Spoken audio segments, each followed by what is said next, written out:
Assalamualaikum warahmatullahi wabarakatuh. Perkenalkan kami dari kelompok 1. Di sini kami akan mempresentasikan tentang alat industri pupuk NPK dan ZA. Pertama-tama perkenalkan nama saya Aldunanda Catur Adriansyah, NPM 21083. Perkenalkan, nama saya Belinda Tristia Ramawati, NPM 21058. Perkenalkan, nama saya Muhammad Rafli, NPM 068. Perkenalkan, nama saya Arianda Bagustiawan dengan NPM 070. Perkenalkan, saya Mozai Fernanda, NPM 21089. Perkenalkan, nama saya Miftahuna Ismira NPM 090.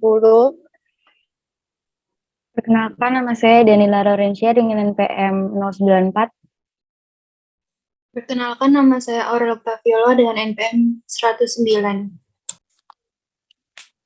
Baik, untuk yang pertama adalah diagram alir dari proses produksi pupuk NPK dan ZA adalah persiapan bahan baku yang akan diterima pada tangki-tangki penyimpanan, baik itu bahan baku padat maupun bahan baku cair. Nah, untuk bahan baku yang cair sebelum dicampurkan dengan bahan baku yang padat itu dicampurkan dulu dalam reaktornya bahan cair. Nah, untuk proses granulasi akan dijelaskan oleh partner saya.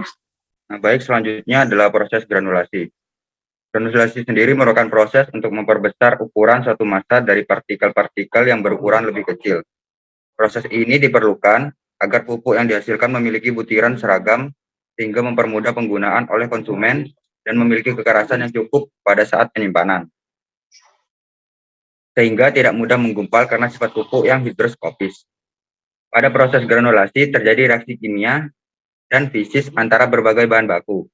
Kemudian setelah proses granulasi, gas yang mengandung amoniak akan masuk ke dalam scrubber untuk menyerap amoniak yang terbawa dengan menggunakan air yang kemudian akan ditreatment agar bisa digunakan kembali.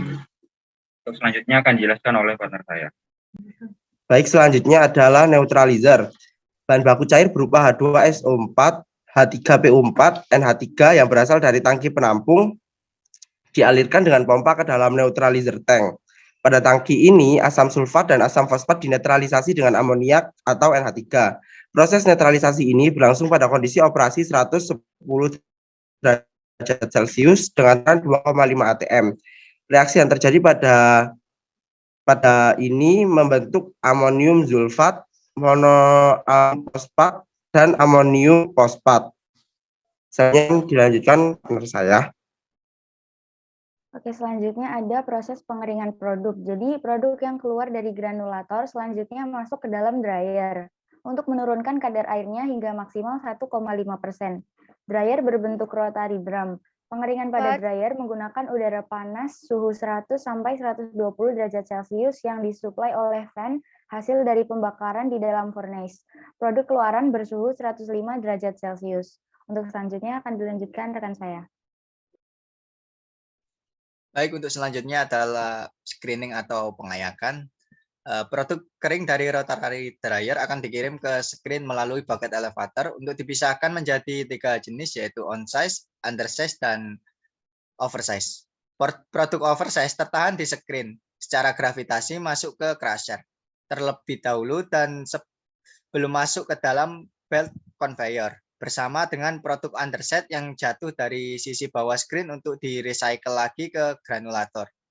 Produk on-size akan langsung masuk ke rotary cooler melalui bed conveyor dan selanjutnya akan didinginkan. Ukuran produk on-size yaitu 2-4 mm.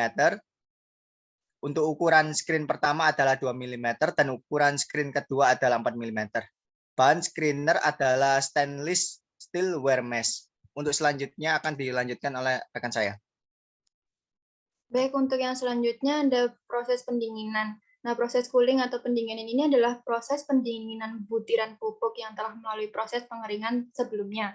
Alat yang digunakan ini adalah rotary cooler yang berfungsi untuk menurunkan temperatur dengan menggunakan udara kering. Produk dengan ukuran on-size yang keluar dari screen diumpankan secara gravitasi ke rotary cooler yang berfungsi untuk menurunkan temperatur menjadi 55 derajat Celcius. dengan menggunakan udara kering dingin yang berasal dari blower fan. Produk yang telah mengalami pendinginan selanjutnya masuk ke dalam coater drum. Untuk proses selanjutnya akan dijelaskan oleh rekan saya. Selanjutnya adalah proses pelapisan, di mana produk dingin dikirim ke coating drum untuk dilapisi dengan coating agen karena produk bersifat higroskopis, yang dapat mempercepat proses cracking atau penggumpalan, terutama jika terdapat variasi suhu udara dan kadar air. Pada proses ini terjadi pelapisan pada butiran pupuk. Terdapat dua tahapan, yang pertama adalah proses pemberian coating oil, sedangkan yang kedua adalah proses pemberian coating powder, berupa silika powder. Tujuan dari pelapisan produk adalah untuk mencegah terjadinya cracking. Produk keluaran dari coating rotary drum dikirim ke gudang penyimpanan akhir yang kemudian akan dikemas di storage. Selanjutnya akan dilanjutkan oleh rekan saya. Persiapan bahan baku. Sebelum membuat pupuk NPK perlu dilakukan persiapan bahan.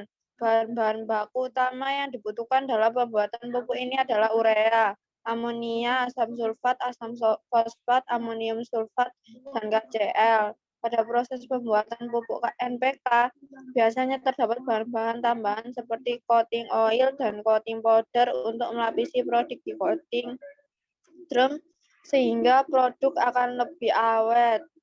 Bahan baku yang sudah tersedia dapat dicampur dan diproses membentuk produk padatan atau granula yang masih mengandung air. Produk tersebut kemudian dikeringkan menggunakan udara panas dengan temperatur sekitar 100 sampai 120 derajat Celcius. Proses selanjutnya adalah pengayakan, di mana produk diayak menggunakan vibrating screen. Pada proses selanjutnya, produk yang berukuran one size didinginkan menggunakan udara kering berasal dari heat exchanger. Setelah itu produk dilapisi menggunakan coating oil atau coating powder agar lebih awet. Oke, baik, selanjutnya setelah itu tadi lanjut ke continuous stirred tank reactor. Continuous stirred tank reactor atau CSTR adalah reaktor yang berjalan pada keadaan steady state dengan aliran reaktan dan produk secara berkelanjutan. Fungsinya adalah untuk mereaksikan NH3 dengan H2SO4 dan H3PO4. Cara kerja dari reaktor ini memiliki mekanisme kerja dengan mengumpankan reaktan dan bahan baku secara bersamaan ke dalam reaktor. Kemudian pengaduk akan bekerja sehingga reaksi terjadi dan dapat menghasilkan produk. Agar pengadukan sempurna dan reaksi dapat berlangsung optimal, maka pengaduk pada reaktor CSTR ini juga dirancang sesuai dengan bahan baku dan reaktan yang akan diaduk. Kelebihan dari alat ini, yang pertama adalah produk lebih stabil, kualitas energi meningkat, campuran cepat merata dan seragam, suhu komposisi campuran dalam reaktor sama, waktu tinggal dan volume lebih besar, relatif murah konstruksi, relatif murah, mudah mengontrol, perawatan dan pembersihan relatif murah, dan yang terakhir dapat digunakan untuk mereaksikan bahan dengan satu jenis fase. Sedangkan untuk kekurangannya, yang pertama adalah volumetrik yang rendah, menghasilkan produktivitas rendah, tidak sesuai untuk proses polimerisasi, timbul endapan akibatnya gaya sentrifugal pada CSTR, waktu menunggu jalannya proses lebih lama, tidak efisien untuk fase gas dan reaksi yang bertekanan tinggi, kecepatan perpindahan panas lebih rendah dibanding PFR, dan yang terakhir untuk menghasilkan konversi yang sama, volume yang dibutuhkan CSTR lebih besar dari PFR. Untuk faktor yang mempengaruhi alat ini, yaitu suhu. Jika suhu naik, molekul yang bergerak lebih kuat dan lebih banyak dari molekul yang memiliki energi aktivasi yang diperlukan sehingga meningkatkan laju reaksi. Untuk faktor lainnya yaitu laju alir. Waktu tinggal dari reaktan dipengaruhi oleh laju alir, umpan reaktan dan laju alir produk. Hal ini menyebabkan waktu tinggal di dalam reaktor yang terbatas sehingga konversi reaktan per volume reaktor sulit mencapai nilai yang tinggi. Selanjutnya akan dijelaskan teman saya. Untuk selanjutnya ada granulasi dengan rotary drum granulator. Mesin granulator merupakan alat yang digunakan untuk membuat butiran atau granul pada proses pembentukan pupuk organik maupun kompos. Biasanya penggunaan mesin ini juga dikombinasikan dengan mesin-mesin lain, seperti mesin pencacah sampah organik, mixer kompos, hingga konveyor sampah agar proses pengolahan pupuk lebih cepat terjadi. Hasil pupuk yang sudah berbentuk butiran ini akan menambah nilai dari produk pupuk itu sendiri. Fungsinya untuk mengubah ukuran dan bentuk pupuk NPK menjadi butiran granula.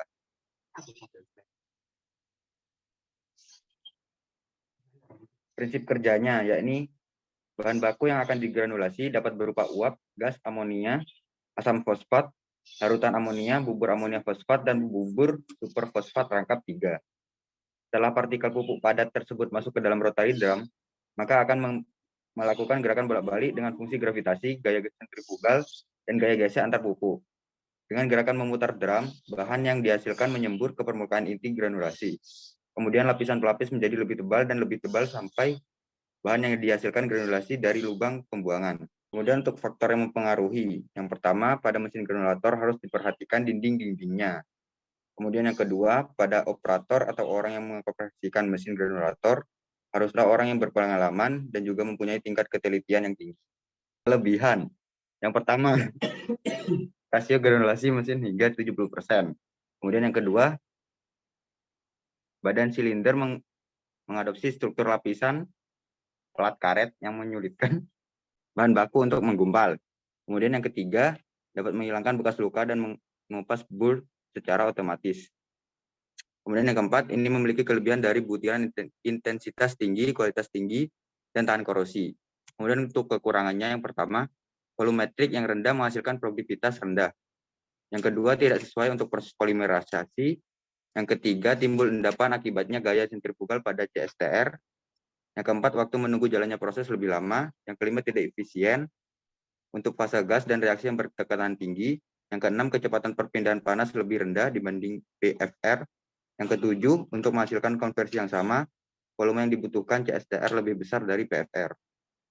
Alasan dari pemilihan alat ini yaitu rotary drum granulator pada pembuatan pupuk MPK, karena alat ini memiliki output yang besar dengan kualitas tinggi serta tahan korosi. Alat ini juga memiliki keunggulan yaitu konsumsi daya yang rendah dan umur pemakaian yang panjang.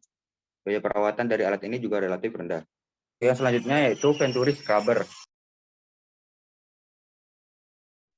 Venturi Scrubber dirancang untuk secara efektif menggunakan energi dari aliran gas masuk berkecepatan tinggi untuk mengoptimasi cairan yang digunakan untuk menggosok aliran gas. Jenis teknologi ini adalah bagian dari kelompok pengendalian polusi udara yang secara kolektif disebut sebagai scrubber basah. Fungsinya untuk memisahkan antara padatan terikut dari gas keluaran rotary dryer dan rotary cooler. Alasan dari menggunakan alat ini yaitu untuk memisahkan antara padatan terikut dari gas keluaran rotary dryer dan rotary cooler, karena Venturi Scrubber mampu mengatasi partikel eksplosif dan rawan terbakar dengan risiko kecil. Biaya perawatan dari alat ini juga relatif rendah. Kemudian alat ini disertai dengan efisiensi pengoleksian yang dapat bervariasi. Kemudian prinsip kerjanya. Prinsip operasi dari Venturi Scrubber adalah gas yang masuk, kecepatannya menjadi tinggi ketika melewati trut dan terjadi kontak dengan cairan. Cairan ini dikabutkan menjadi butiran halus yang menjebak partikulat efisien yang tinggi. Partikulat yang besar, berat, jatuh secara gravitasi. Kemudian untuk faktor yang mempengaruhi, yang pertama ada daerah irigasi, yang kedua cairan pembersih, yang ketiga kedalaman packing, yang keempat laju aliran cairan, yang kelima temperatur, dan yang terakhir adalah bahan konstruksi.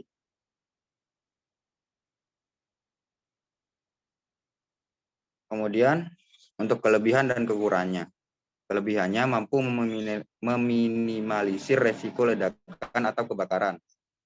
Kemudian mampu mendinginkan gas panas. Yang ketiga, debu dan gas korosif dapat dinetralkan. Dan yang keempat, absorpsi gas dan pengumpulan debu bisa dilakukan dalam satu unit. Untuk kekurangannya, yang pertama berpotensi menyebabkan korosi. Yang kedua, biaya pembuangan lumpur limbah yang cukup mahal. Dan yang ketiga, partikel yang terkumpul bisa terkontaminasi dan tidak dapat didaur ulang. Saya Danila, NPM 094 akan menjelaskan tentang pengeringan produk. Jadi produk setelah melalui proses granulasi memiliki kadar air yang tinggi sehingga perlu dikeringkan. Padatan yang keluar dari granulator diumpankan secara gravitasi ke dalam rotary drum dryer untuk memperoleh kadar air yang diinginkan, yaitu sebesar 1 sampai 1,5%. Pengeringan ini menggunakan udara panas hingga temperaturnya 100 sampai 120 derajat Celcius. Next. Jadi rotary drum dryer merupakan alat pengering yang berbentuk silinder dan bergerak secara berputar. Berfungsi untuk mengurangi kadar air dari bahan solid dengan cara mengalirkan udara kering dari elemen atau gasifer. Pemanasan dilakukan dengan kontak langsung dengan udara panas yang mengalir secara kokaren. Fungsinya dari pengeringan sendiri untuk menurunkan kadar air pada granul pupuk NPK dengan menggunakan panas yang dialirkan secara langsung. Kelebihan dari rotary drum dryer yang pertama dapat mengeringkan baik lapisan luar ataupun dalam dari suatu padatan. Yang kedua, proses pencampurannya baik, memastikan bahwa terjadinya proses pengeringan bahan seragam atau merata. Kemudian operasinya berkesinambungan, instalasinya juga mudah serta menggunakan daya listrik yang sedikit. Untuk kekurangannya sendiri, yang pertama dapat menyebabkan reduksi ukuran karena erosi atau pemecahan. Kemudian yang kedua, karakteristik produk kering yang inkonsisten. Yang ketiga, efisiensi energi rendah, lalu perawatan alatnya susah, dan tidak ada pemisahan debu yang jelas. Untuk faktor yang mempengaruhi, ada yang pertama suhu udara panas inlet dryer. Jadi semakin tinggi suhu yang digunakan, maka semakin cepat pula waktu pengeringan. Namun, suhu yang terlalu panas juga dapat mempengaruhi kualitas produk.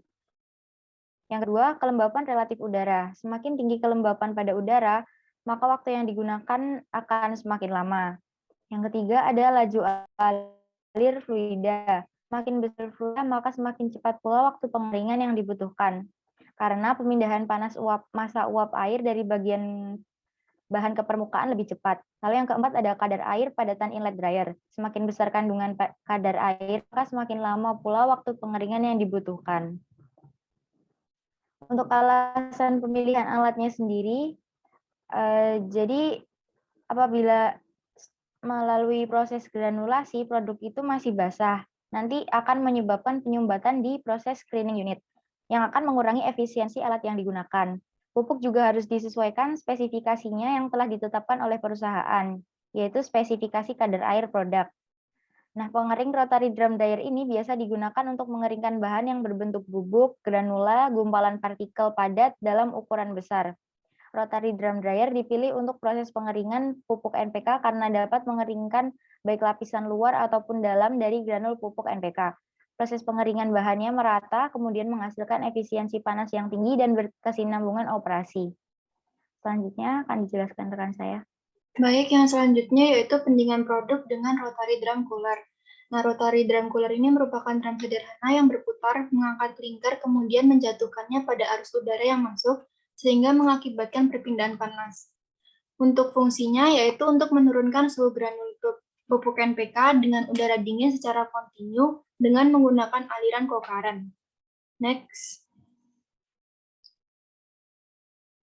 Faktor yang mempengaruhi di rotary drum cooler ini, yaitu yang pertama ada kecepatan aliran air atau Q water. Kecepatan aliran air ini yang masuk ke rotary cooler merupakan suatu faktor yang mempengaruhi. Semakin besar flow rate air yang masuk, maka akan semakin besar beban fluida, pendingin dalam proses pendinginan. Selanjutnya itu kecepatan aliran udara. Semakin besar rate udara yang masuk, maka proses pendinginan di dalam rotary cooler akan semakin cepat. Selanjutnya yaitu perbandingan distribusi air dan udara. Perbandingan distribusi air sebagai fluida yang akan didinginkan dan udara sebagai fluida yang digunakan untuk mendinginkan haruslah sesuai dengan kondisi yang diinginkan. Lanjut untuk head load. Semakin besar head load atau beban panas, maka akan dibutuhkan rate udara masuk yang besar pula. Selanjutnya ada make up. Air make up memiliki pengaruh yang besar pada cooling tower karena membawa beberapa komponen yang dapat mengakibatkan timbulnya deposit maupun korosi. Nah, make up water ini bisa dilengkapi dengan filter water system. Next. Untuk kelebihan dari rotary drum cooler ini, yaitu yang pertama bentuk desainnya sederhana seperti rotary kiln namun pendek. Selanjutnya ada kemiringan rotary cooler sama dengan kemiringan kiln, yaitu kurang lebih 3%. Selanjutnya untuk kekurangan rotary drum cooler, yang pertama power consumption kecil namun pendinginan cooler lambat dan panas recuperation yang diharapkan kurang optimal. Nah, untuk yang kedua, temperatur yang keluar dari rotary cooler ini masih cukup tinggi. Next.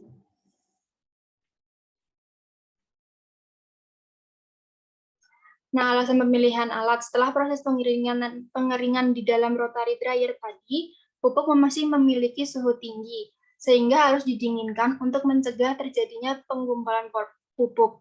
Mesin rotary drum cooler ini digunakan untuk mendinginkan pupuk dengan suhu dan ukuran partikel tertentu pada proses produksi pupuk NPK. Rotary drum cooler ini digunakan karena dapat mendinginkan material berbentuk powder atau granular lainnya. Selanjutnya akan dijelaskan oleh rekan saya. Selanjutnya adalah pengayakan dengan double deck vibrating screen. Double deck vibrating screen sendiri merupakan ayakan dengan permukaan horizontal dengan frekuensi getar tertentu. Pada umumnya, vibrating screen yang digunakan adalah 3 deck per layer screen. Akan tetapi pada proses pembuatan pupuk dapat menggunakan double deck vibrating screen yang memiliki 2 layer dalam pengayakannya. Fungsi dari alat ini adalah untuk memisahkan ukuran produk NPK antara underset, oversize, dan one size agar produk terlihat lebih seragam. Alasan memilih alat ini adalah alat ini bergerak dengan cara bergetar sehingga mempercepat proses pengayakan dan mencegah terjadinya penjumbatan. Terdiri dari 2 layer sehingga lebih efisien dalam proses pengayakan dibandingkan dengan 1 layer. Kemudian selanjutnya ada prinsip kerja double vibrating screen. Prinsip kerjanya yaitu proses pengayakan dilakukan dengan cara menggetarkan. Feed masuk dari atas kemudian diayak sambil berjalan. Feed akan masuk lubang jika ukuran feed sesuai dengan besarnya ukuran lubang atau ukuran one size. Feed yang tidak masuk atau tidak lolos akan keluar dan dikecilkan ukurannya. Pada pembuatan pupuk MPK ini, ukuran yang diinginkan adalah 2-4 mm sehingga ukuran lubang ayakan adalah 4-10 mesh. Kemudian ada faktor yang mempengaruhi, yang pertama yaitu kemiringan. Sudut kemiringan ayakan akan berpengaruh terhadap mekanisme gerak akibat getaran yang terjadi. Sudut kemiringan mempengaruhi gerak partikel sehingga mempengaruhi efisiensi alat. Yang kedua ada waktu. Waktu ayakan cenderung semakin kecil jika sudut kemiringan ayakan semakin besar. Yang ketiga ada laju alir bahan. Semakin besar laju alir bahan, maka waktu ayakan semakin kecil. Laju alir bahan semakin besar berarti bahan yang masuk semakin banyak dan waktunya semakin cepat. Kemudian ada kelebihan dan kekurangan. Kelebihannya yang pertama yaitu menghasilkan produk yang seragam. Yang kedua, papan lubang pada vibrating screen dapat diatur sesuai kebutuhan. Kemudian ada kekurangan. Yang pertama, kurang cocok untuk operasi pengayakan yang memiliki material berukuran besar. Yang kedua, harga alat yang mahal. Nah, setelah dilakukan pengayakan, jika ada ukuran produk yang masih oversize akan dibawa ke chain cruiser. Nah, chain cruiser ini dapat dibedakan menjadi 2 bentuk, yaitu struktur vertikal dan horizontal. Chain cruiser vertikal dilengkapi dengan rotor tunggal, sedangkan chain cruiser horizontal dilengkapi dengan rotor ganda.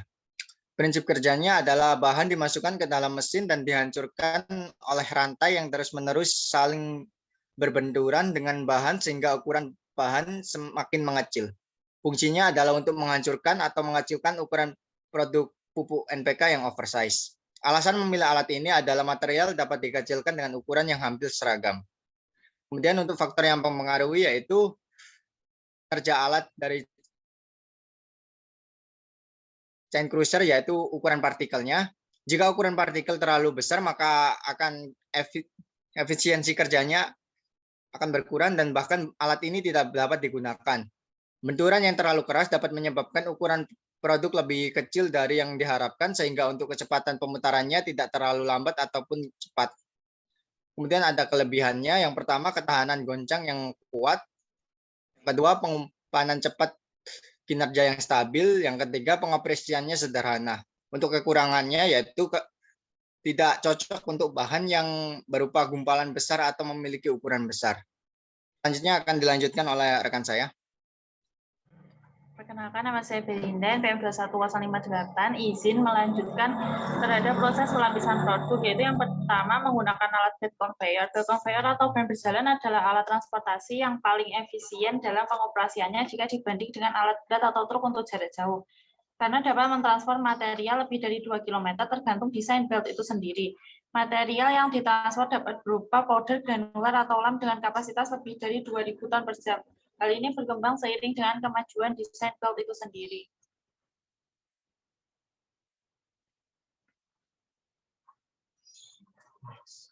Selanjutnya ada prinsip kerja dari belt conveyor, yaitu belt conveyor memiliki komponen utama berupa sabu yang berada di atas roller-roller penumpu. Sabu digerakkan oleh motor penggerak melalui suatu puli. Sabu bergerak secara translasi dengan melintas datar atau miring tergantung kepada kebutuhan dan perencanaan. Material diletakkan di atas sabu dan bersama sabu bergerak ke satu arah. Pada pengoperasian konveyor, sabu menggunakan tenaga penggerak berupa motor listrik dengan perantara roda gigi yang dikopel langsung ke puli penggerak. Sabun yang berada di atas roller-roller akan bergerak melintas roller-roller dengan kecepatan sesuai putaran dan puli penggerak. Prinsip kerja belt conveyor dipakai untuk memindah material baik satuan atau buk curah dengan putaran dari motor sebagai penggerak utama yang terhubung dengan drum atau yang disebut puli.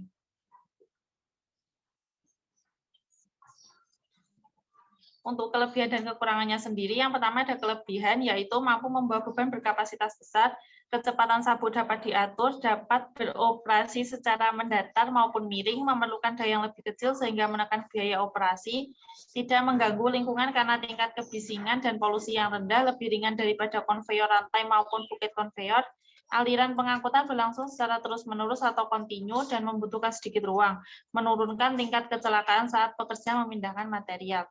Untuk kekurangannya sendiri, sabu sangat peka terhadap pengaruh luar. Yang kedua, kemiringan atau sudut inklinasi yang terbatas. Yang ketiga, biaya perawatan sangat mahal. Dan yang terakhir, jalur pemindahan atau transfer line karena untuk satu unit belt conveyor hanya bisa dipasang untuk jalur lurus. Untuk faktor-faktor yang mempengaruhi, yaitu yang pertama ada luas permukaan, di mana luas permukaan material pada belt conveyor sangat dipengaruhi oleh material angkut yang dibawa, baik jenis, ukuran, densitas, maupun koefisien geseknya. Yang kedua, ada pengumpanan pada feeder. Semakin besar produksi pengumpanan pada feeder, maka semakin besar pula produksi angkut dari belt conveyor. Lalu yang ketiga, ada lusus pada belt conveyor. Banyak hal yang dapat menyebabkan lusus pada belt conveyor, seperti memuainya belt akibat terlalu panas. Kondisi belt yang basah dapat menyebabkan material batu bara lengket pada belt dan juga bisa disebabkan oleh jatuhnya material batu bara ke samping akibat putaran carrying roll. Untuk alasan pemilihan alat, yaitu gaya gesek yang dimiliki dari permukaan belt conveyor tidak seperti roller conveyor yang tidak memiliki gesek. Dengan menggunakan incline conveyor, maka kita dapat memindahkan material karena dapat menahan material dari tergelincir atau terselip. Salah satu yang penting ialah mampu menghemat pemakaian tenaga kerja. Lalu alat yang kedua yaitu ada coating drum, di mana coating drum merupakan drum pelapis yang digunakan di berbagai industri untuk melakukan aplikasi pelapisan partikel guna meningkatkan karakteristik produk. Coating atau pelapisan sendiri dapat dianggap sebagai proses pelapisan yang diterapkan pada suatu benda atau substrat. Tujuan dari coating sendiri adalah untuk dapat meningkatkan sifat permukaan dari benda yang dilapis. Sifat permukaan tersebut diharapkan dapat ditambah dalam beberapa hal seperti penampilan, ketahanan terhadap air dan korosi, ketahanan dari goresan, atau bahkan untuk keausan. Untuk prinsip kerjanya sendiri, produk on-size dikirim ke coating rotary drum untuk dilapisi dengan coating agen karena produk bersifat higroskopis yang bisa meningkatkan proses stacking, terutama bila masih ada variasi suhu udara serta kadar air. Pelapisan pada butiran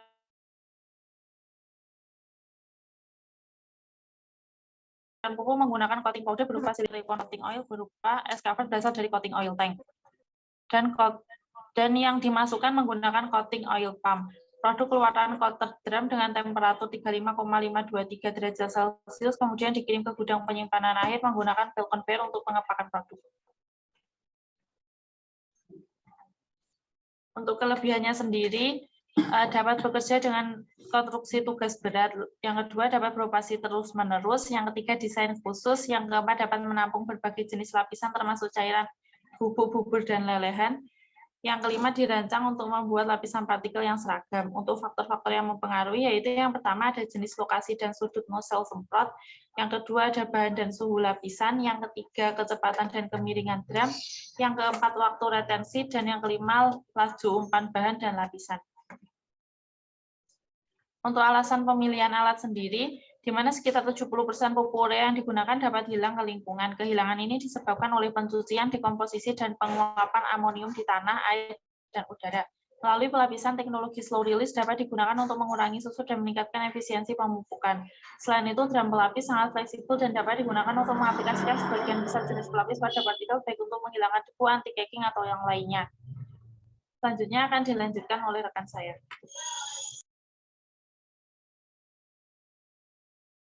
Untuk yang selanjutnya adalah pelaporan hasil analisis Ayakan. Nah, di sini kita menggunakan tabel ASTM Safe Start and Tyler Equivalence untuk mendapatkan ukuran dari safe opening dan Tyler screen-nya. Ke bawah mungkin.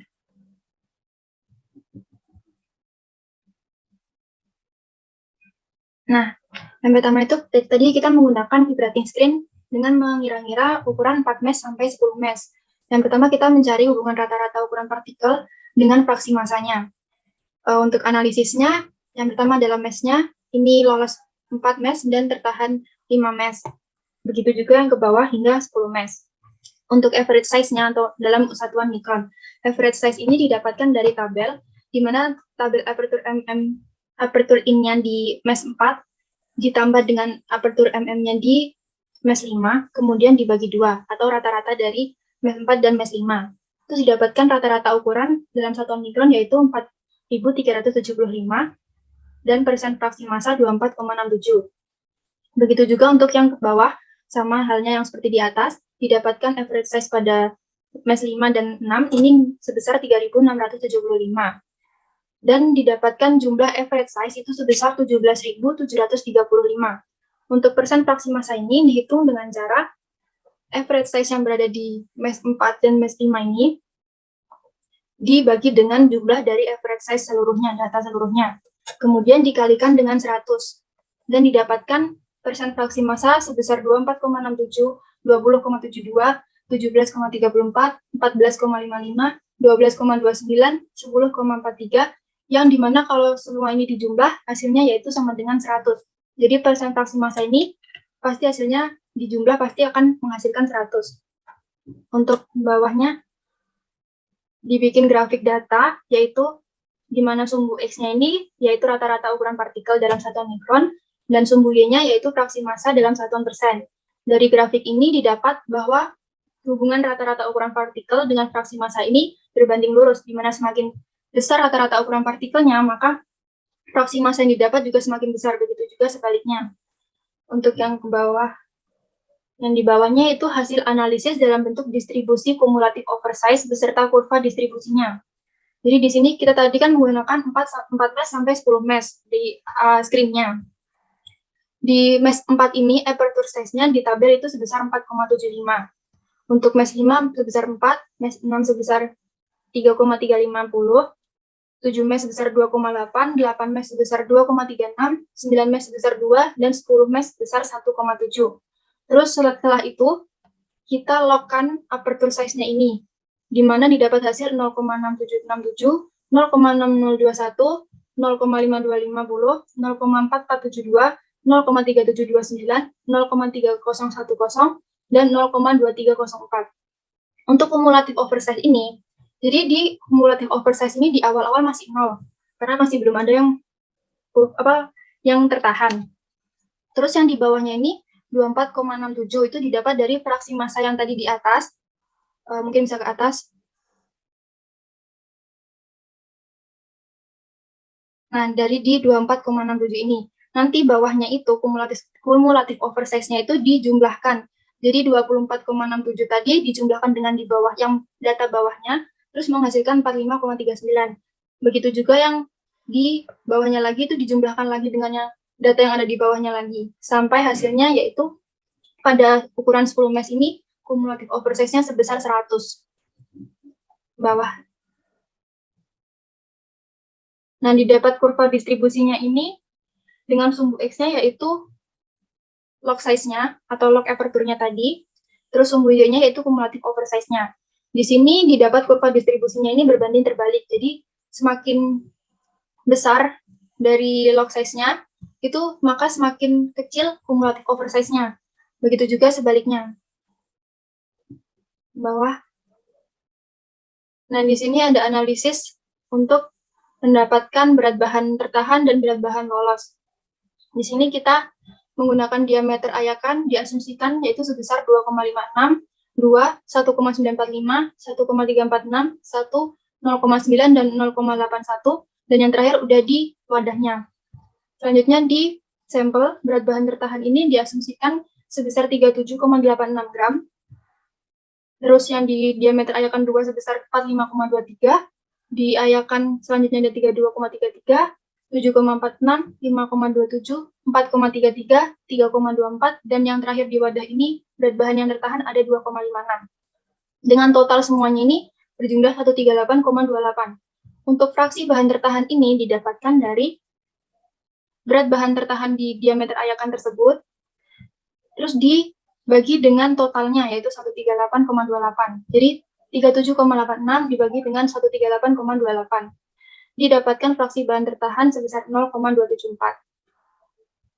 Selanjutnya, untuk fraksi bahan tertahan ini, totalnya keseluruhan pasti mendapatkan total nilainya yaitu 1, sama dengan 1. Untuk kumulatif, yaitu berat bahan tertahannya tadi, sebesar 37,86 pada diameter ayakan 2,56, itu dapat persen tertahannya, yaitu dengan cara 37,86, ini dibagi dengan totalnya tadi, dan dikalikan dengan 100, didapatkan persen tertahan sebesar 27,38. Untuk berat bahan yang selanjutnya, yaitu dijumlahkan. Jadi 37,86 ditambah dengan 45,23, hasilnya yaitu sebesar 83,09, yaitu dari kumulatifnya. Terus selanjutnya, untuk berat bahan tertahan bawahnya itu juga sama, dijumlahkan dengan atasnya tadi terlebih dahulu. Jadi nanti hasilnya pasti bakal terus membesar, yaitu 115,42, 122,88, 128,15, 132,48, 135,72, dan yang terakhir 138,28. Untuk berat bahan yang lolos ini dengan cara dihitung dengan cara total yang ada di sini, yang ada di sampel tadi, yaitu berat bahan tertahan dikurangi dengan berat bahan yang tertahan di awalnya. Jadi berat bahan ini yang awalnya tuh 37,86 gram.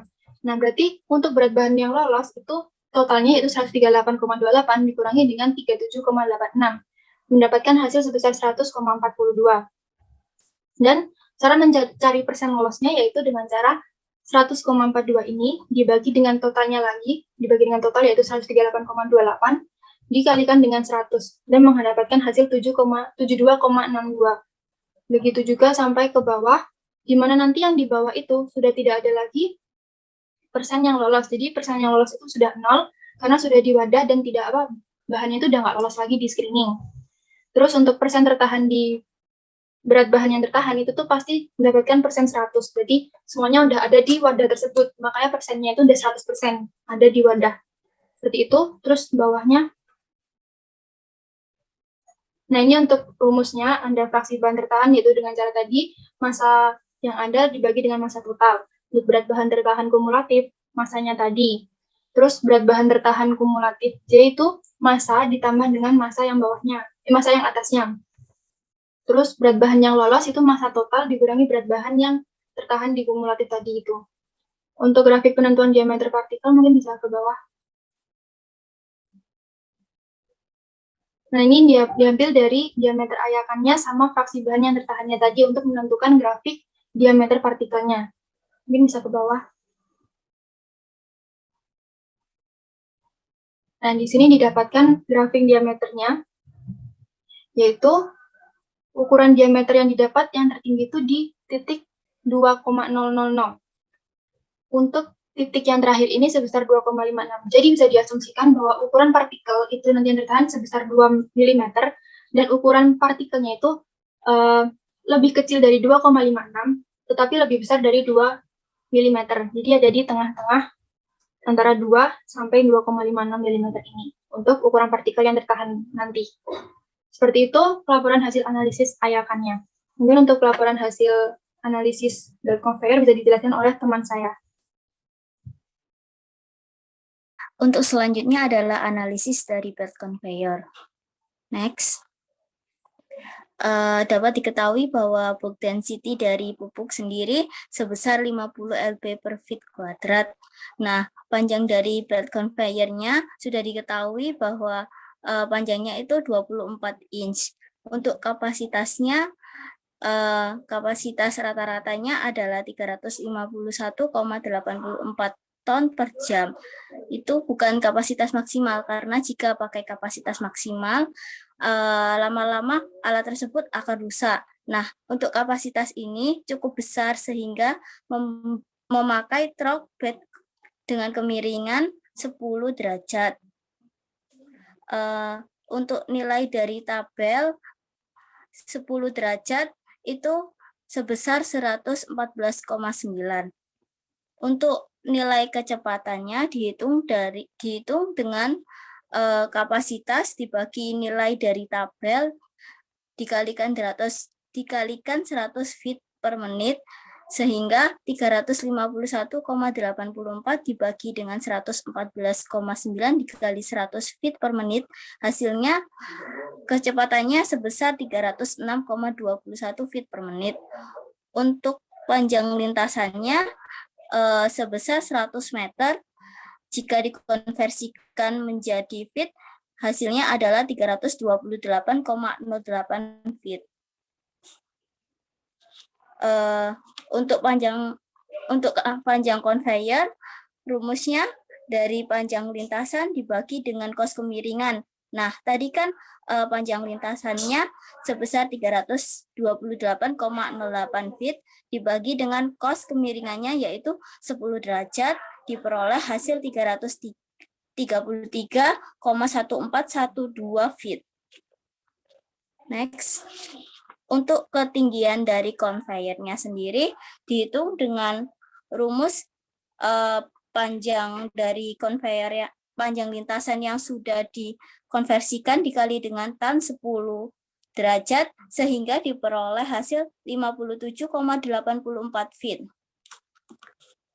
Untuk nilai P vertikalnya dihitung menggunakan perhitungan 0,4 ditambah panjang lintasan dibagi dengan 300 dikali dengan kapasitas dibagi dengan 100 diperoleh hasil 4,57 HP.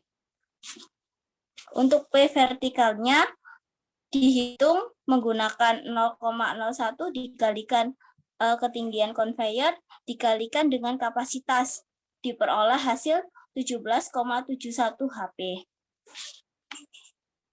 Next. Nah, dari perhitungan tadi dilihat grafiknya yang sudah ada, didapatkan PMPT-nya yaitu sebesar 1,8 HP. Nah, untuk perhitungan PMPT itu 1,8 dikalikan dengan 306,21 dibagi 100 diperoleh hasil 5,5 HP. Untuk P totalnya, P horizontal ditambah dengan P vertikal ditambah dengan PMPT, maka didapatkan nilai P totalnya 4,8 ditambah dengan 17,71 ditambah dengan 5,5 dihasilkan nilai 27,78 HP. Ada kesalahan penulisan, itu HP-nya kurang P ya. Bagian presentasi dari kami, saya kembalikan ke moderator. Baik, sekian. Terima kasih. Sekian presentasi dari kelompok 1. Maaf. Wassalamualaikum warahmatullahi wabarakatuh.